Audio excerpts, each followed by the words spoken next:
Lo prometido es deuda, ya estamos de nuevo en vivo, 12:11, pasadito el mediodía. Bienvenido, doctor Abel Cornejo, ¿cómo le va? Muy bien de estar aquí. Perdón, le voy a bajar siempre un poquito. Ahí está. Hoy hay muchas cosas para hablar, pero no quiero que pasemos de largo la columna que publicamos ayer y que la pueden encontrar todavía hoy y siempre permanentemente en nuestra página, que es diario.uno.ar.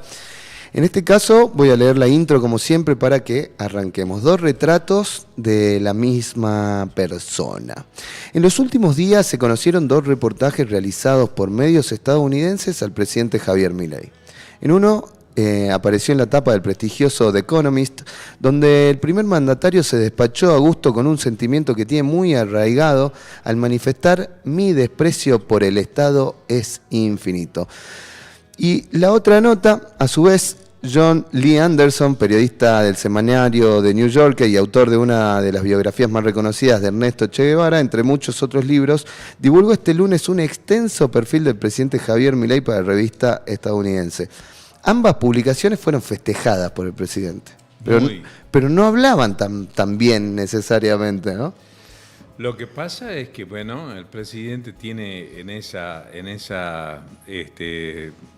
distintas facetas de su personalidad algo muy arraigado, de lo cual ahora se utiliza la palabra autopercepción, Sí. pero yo diría que tiene la convicción de que, además de ser el presidente, es una especie de líder o gurú del neoliberalismo más rancio a nivel mundial. Él dijo que era una de las figuras más representativas, una de las 2 figuras, que eran Donald Trump y él. Uh-huh.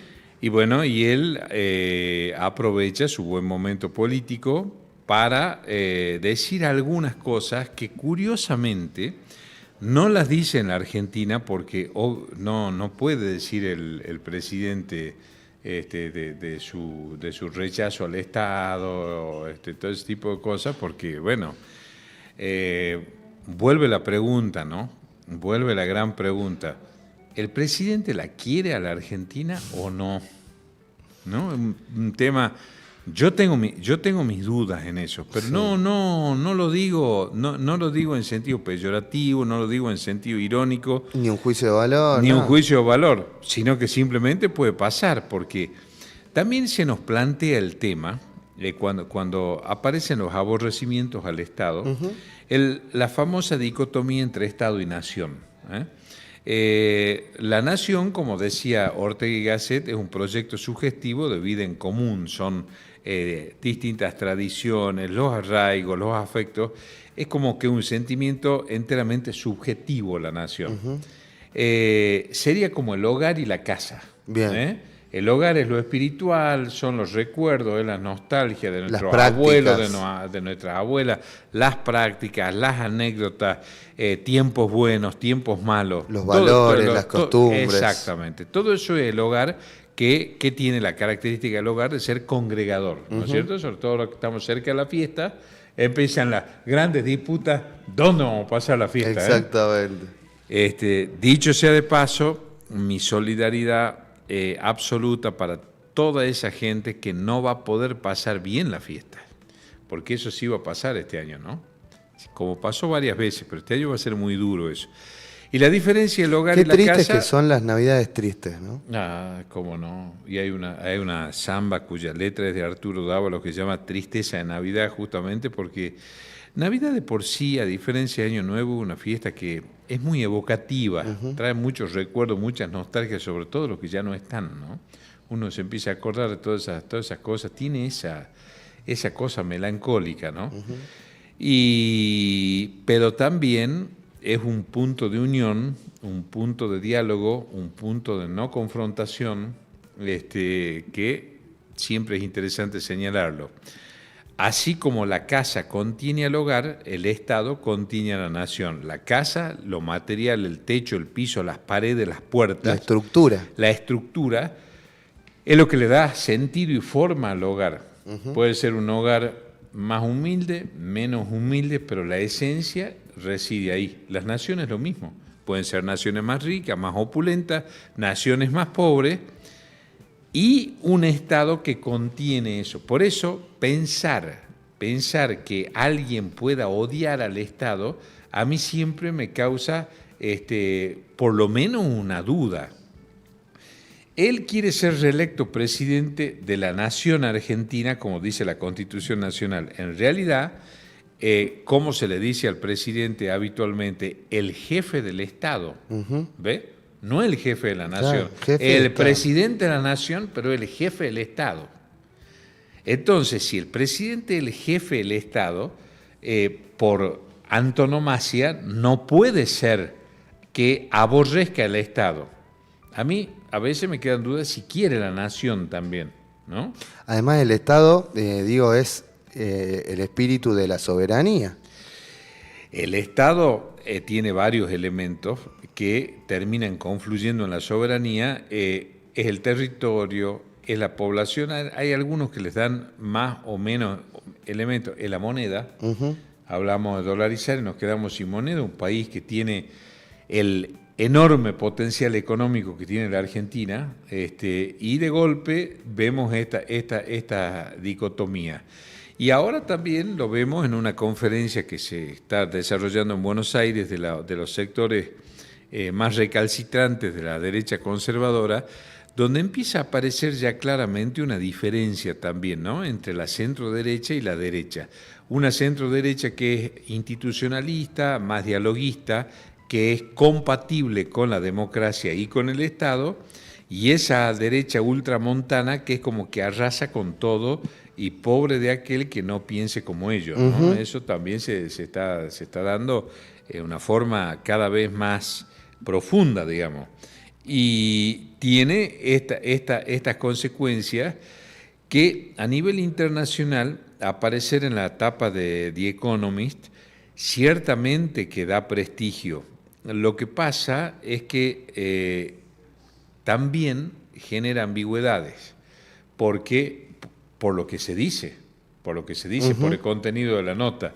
Claro. Y lo de John Lee Anderson, lo escribí, me llamó la atención y me causó gracia, porque de alguna manera no es que nosotros nos vayamos a comparar con John Lee Anderson, por Dios, ¿no? Pero desde este programa ya habíamos hecho la comparación con la naranja mecánica, que es lo que él hace, ¿no? Y la mirada Kubrick. Describe la mirada Kubrick y describe al personaje de la naranja mecánica y lo relaciona con nuestro presidente. Ya lo habíamos hecho hace varios meses. Lo hicimos nosotros, pero ahora lo hace John Lee Anderson. Sí. Con mucho más valor porque no es argentino. Claro. Un gran historiador, ¿no? Esa biografía del Che Guevara es imperdible, ¿no? Enorme. La de Huxley, bueno, que también es muy buena. Esta, la de Anderson, es digna de leerse. Hay que tener un poquito de tiempo porque es extensa, pero Anderson, además de ser una persona que tiene una gran formación, no solamente histórica, sino literaria, tiene una pluma ágil, que más allá de que la vida del Che es cinematográfica... El nuevo periodismo. Claro, él hace siempre una descripción del contexto que le tocó, un contexto de época donde le tocó actuar al Che, y una descripción del contexto internacional también. Eso es muy interesante. Bueno, a él le parece que nosotros cuanto menos tenemos un presidente particularmente excéntrico, ¿no? Esas son las miradas. Y siendo benévolo lo excéntrico. Y junto con esto descendemos ya a lo terrestre y a lo pedestre también, unas declaraciones muy importantes del arzobispo de Córdoba, donde a raíz de lo que se ve como algo que es maravilloso desde el punto de vista del capitalismo financiero, yo siempre hago esa distinción, que empieza a bajar la inflación, el déficit, todo eso. Hay algunos que ya han advertido que cuidado con los espejismos y esas cosas porque pueden haber remesones. Un anuncio previo de que la inflación anual de 2025 va a ser del 20%, y el arzobispo de Córdoba que dice, ante declaraciones muy desafortunadas de distintos diputados libertarios, entre ellos uno de Salta, uno dijo que se acabó la fiesta del reparto del remedio, y la fiesta. No creo que a nadie que le den un remedio esté de fiesta, ¿no? Porque no sale a comercializar ese remedio, es porque lo necesita y lo tiene que usar. Entonces ya utilizar peyorativamente y despectivamente la palabra fiesta cuando se está hablando de provisión de medicamentos a gente indigente, bueno, habla de cuál es el contenido de humanidad que tiene esa persona. Otro diputado, ya nuestro, Julio Moreno, dice, ¿quién no tiene un pariente que pueda ayudar a los jubilados? Bueno, he visto por las redes sociales, que hoy son las que marcan el pulso de la opinión pública, que dice, aún los que tenemos parientes, incluso que creo que aparece un pariente de él también, aún los que tenemos parientes, no conocemos parientes que se dedican a la filantropía, a la beneficencia, porque normalmente más del 80% del pueblo argentino es laburante, digamos. Entonces, no le sobra un mango a nadie, básicamente. Pero que, a ver, además, ¿en qué cabeza cabe pensar que le vaya a golpear la puerta a un pariente para decir necesito para remedio? Bueno, hay casos extremos que por supuesto que así va a pasar, claro. Pero eso no puede ser una solución. No puede ser la regla. Ni puede ser la regla, ni se puede propiciar que desde el Estado se salga a que tiene que haber una suerte de pedigüeñerío o inaugurar esa caridad voluntaria, cuando en realidad la salud es una de las obligaciones esenciales del Estado.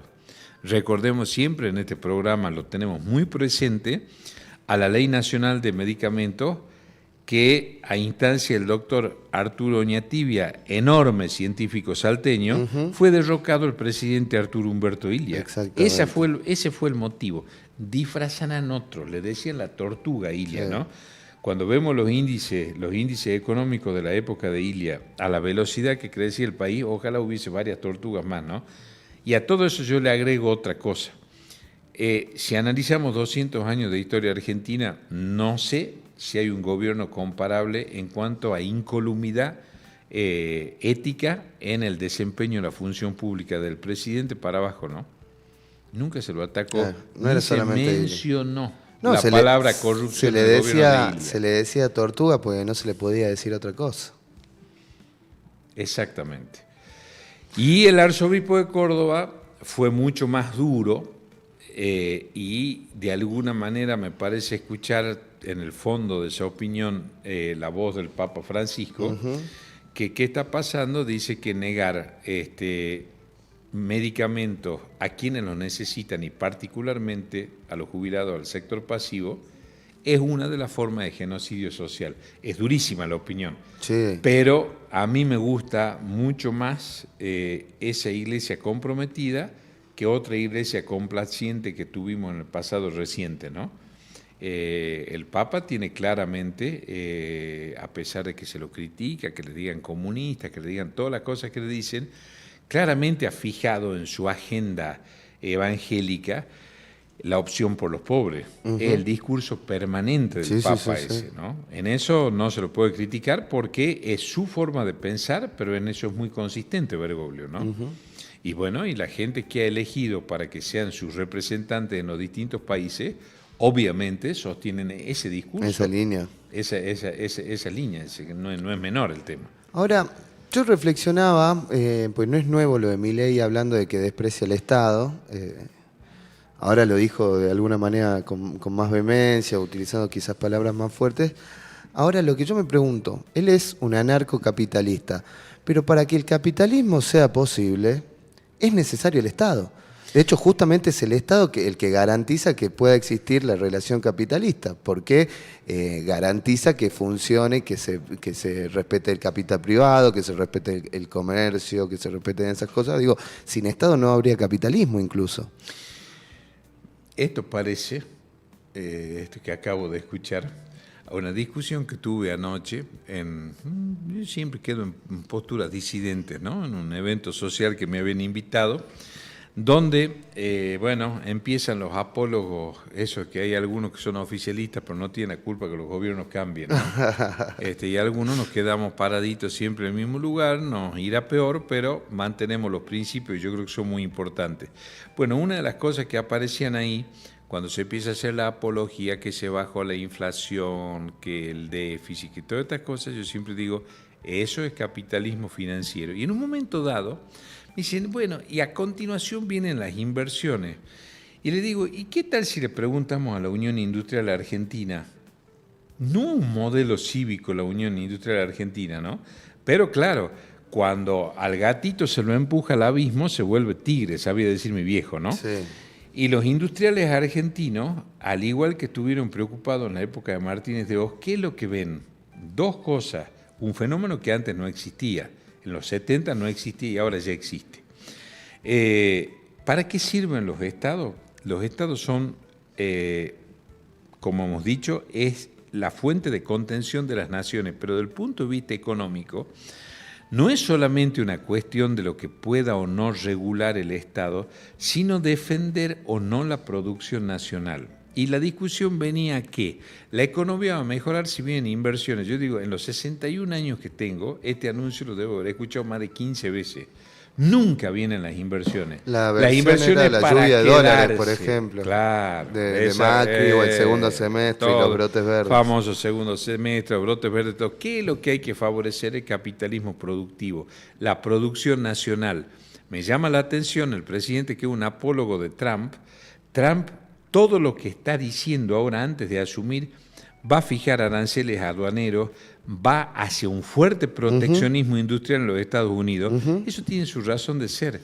La China, que les quemó los libros a todos los politólogos, tiene un sistema, una dictadura férrea desde el punto de vista político, con capitalismo. Quiere decir que, a contrario de lo que pensó Carlos Marx, sí puede vivir el capitalismo con las dictaduras, ¿no?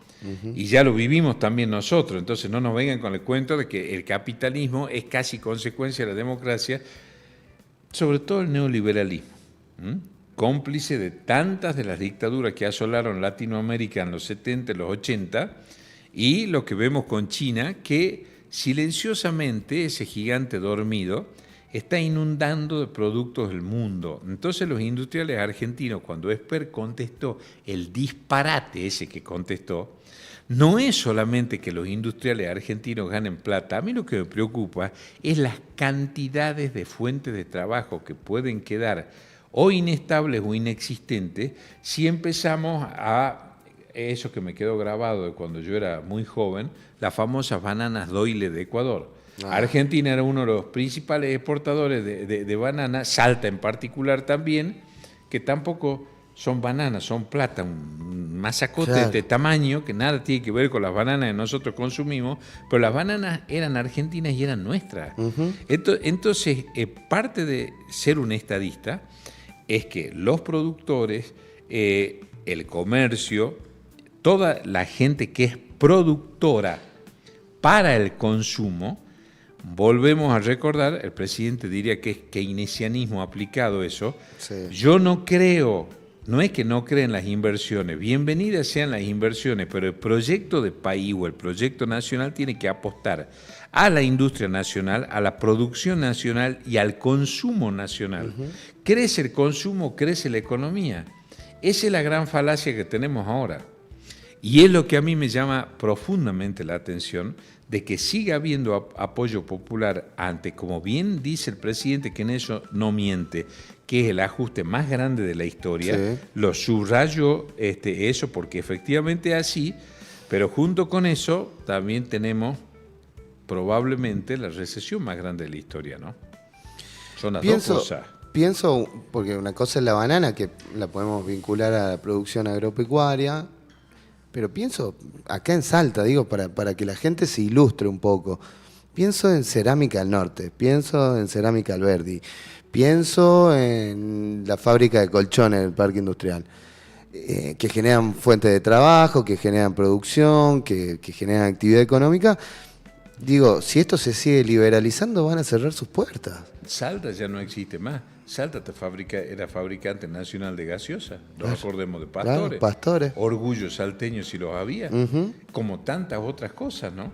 Fábrica de alfajores como Virgen del Valle, que todavía sigue con enormes problemas que ha tenido por los avatares del país. Es decir, ya estamos hablando dentro de la industria nacional de industrias salteñas, ¿no? Ajá, por eso. Entonces, bueno... Es que a mí me interesa eso porque me parece que es importante refrescárselo a la gente y decirle ejemplos concretos. Exactamente. Entonces, el tema de las inversiones, bienvenidas sean en materia tecnológica, en materia energética, que es necesario, porque no tenemos capacidad operativa para desarrollar solos vaca muerta, por ejemplo. Bueno, en todas esas cosas sí, el tema de la minería lo podríamos discutir, pero también bienvenidas sean las inversiones ahí. Pero en lo que es el fuerte de la producción nacional, que la Argentina puede ser un país, así como en su momento nos dijeron el granero del mundo, yo creo que puede ser el proveedor de alimentos del mundo, con todo el valor agregado que tiene la cadena alimenticia y toda la industria que se puede desarrollar a partir de ahí. Pero Argentina fabricó aviones. ICA significaba Industria Kaiser Argentina, fuimos fabricantes de autos. Jeeps, para que la gente se ilustre. Para que la gente se ilustre, eran argentinos. Bueno, entonces quiere decir que si hubo una Argentina pujante industrial en ese sentido. Y yo vuelvo a insistir en algo que en el fondo es donde se esconde toda esta discusión. Cuando el presidente dice que odia al Estado y que a mí me da la sensación que él se ve reflejado en otros países y que volvemos a ser patria sí, colonia no, ¿no? Vuelven los viejos eslóganes, eso más que ninguno.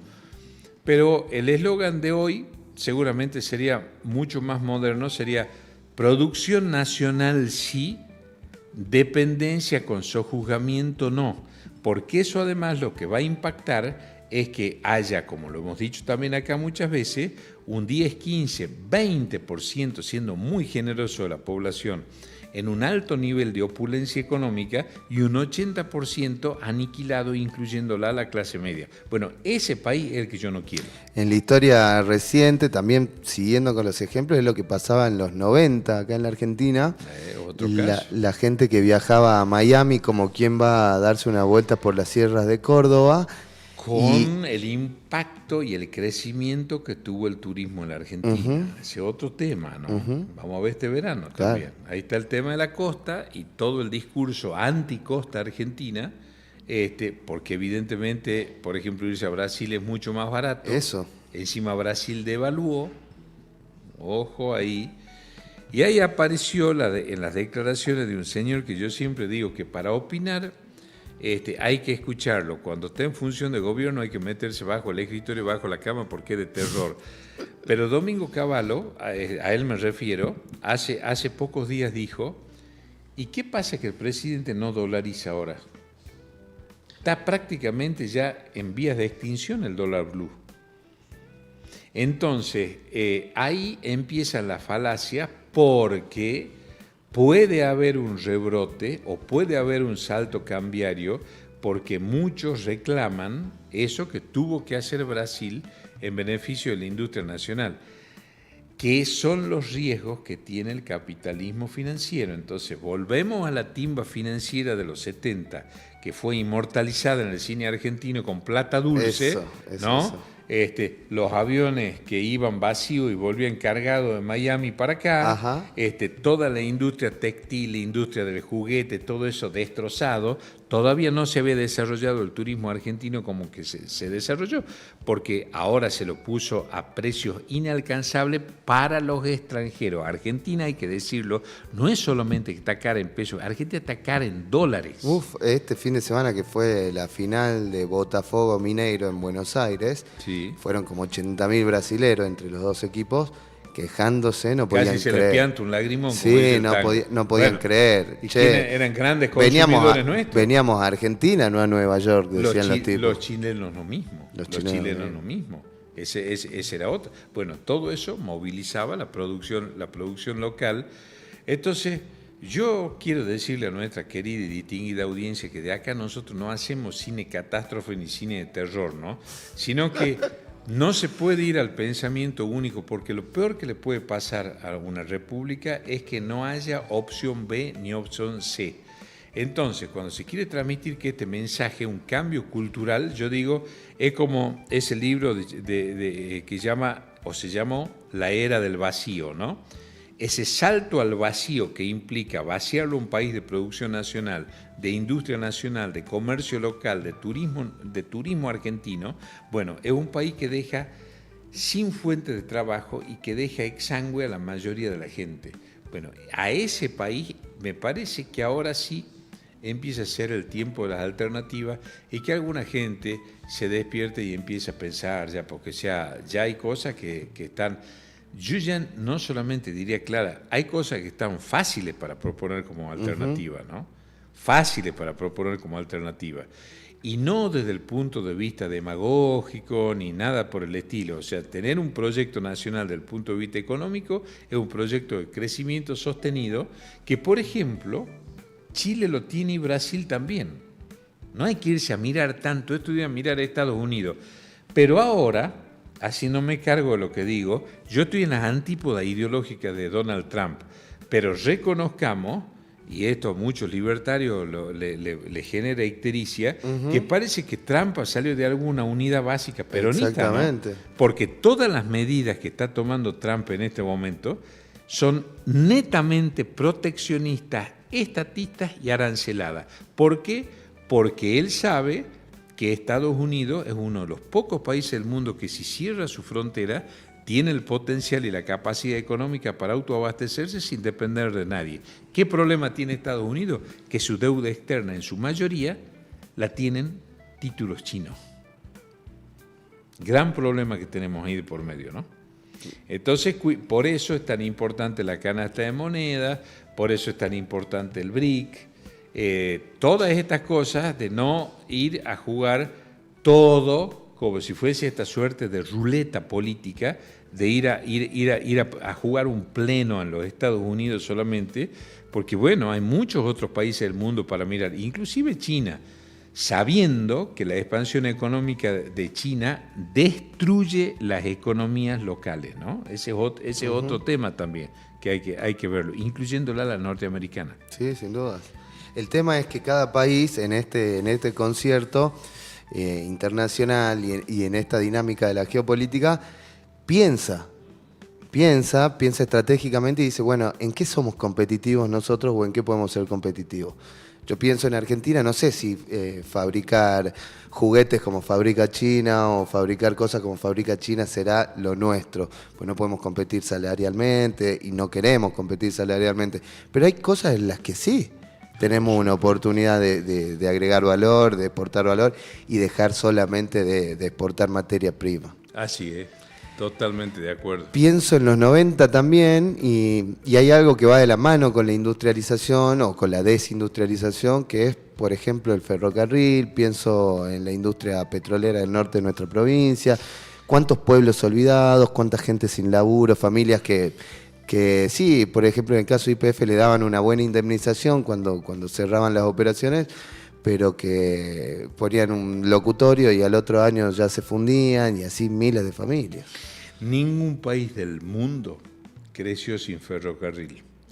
Entre las pocas cosas coherentes que podemos rescatar de los últimos años es que durante el gobierno de Macri y después con Alberto Fernández, por lo menos en Salta, siguió la política respecto de la renovación de vías férreas. También escuché que un senador nacional por Salta se tiró en caída libre en contra de Belgrano Cargas. ¿Por qué? Por la participación del Estado. Bueno, toda la producción por Salta se empezó a mover mucho más con el tema del ferrocarril. Claro. Ahora hablamos otra vez de vender los ferrocarriles. Dicho sea de paso, la realidad que se encarga de demostrarnos que, como diría algún peronista, nuestro líder carismático, decían la única verdad es la realidad. ¿Qué pasó con el proyecto de privatización de aerolíneas que era casi Satán, Aerolíneas Argentinas? Bueno, ahí apareció Flybondi, con su serie de problemas y vuelos discontinuados y todas esas Lo he cosas. sufrido. No estoy en contra de las low cost, pero demuestra que no hay modelos que sean exportables para todos los países. Entonces, Argentina sí necesita tener una línea de bandera, sí necesita que funcione, tendrá que funcionar, si se quiere, más eficientemente. Yo insisto en lo que es Aerolíneas Argentinas como empresa. ¿Qué haríamos en este momento si no estuviese funcionando Aerolíneas?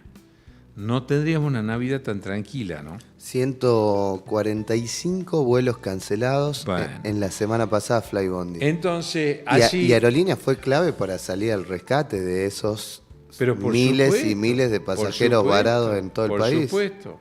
Y la actualización de tarifaria de Aerolíneas no es porque Aerolíneas sea perversa, es porque hubo un reajuste tarifario monstruoso dentro de este ajuste, donde por supuesto, por ser una empresa del Estado, entra Aerolíneas en eso. Pero en este momento es la garante del transporte aerocomercial nacional e internacional. Entonces, no era que era tan mal Aerolíneas, por eso es que yo digo, dos empresas emblemáticas. La otra, que está muy bien administrada, ahí eligió bien el gobierno, no es que son todas pálidas, pero ¿a quién eligió? Alguien que cree que YPF tiene que ser estatal y que en 8 años puede ser la 5ª empresa petrolera exportadora del mundo. Ahí tenemos otro tema. Sí. Y otro tema que aparece, donde el Estado también va a ser protagonista, es con el tema gas. Con el tema gas, con Vaca Muerta, ahí tenemos otra cuestión tan importante como que si se hacen las cosas bien, a la Argentina le puede dejar entre 5.000 y 7.000 millones de dólares anuales la venta del gas. Claro. Y nosotros estábamos comprando gas. Entonces hay obras que sí hay que terminarlas, que eso es parte del proyecto nacional. Así como por suerte, seguramente espero que Dios me dé vida, porque es cuestión de meses eso nomás, pasar la temporada de lluvias y ver si se va a poder seguir sosteniendo que en las rutas nacionales no se va a hacer nada.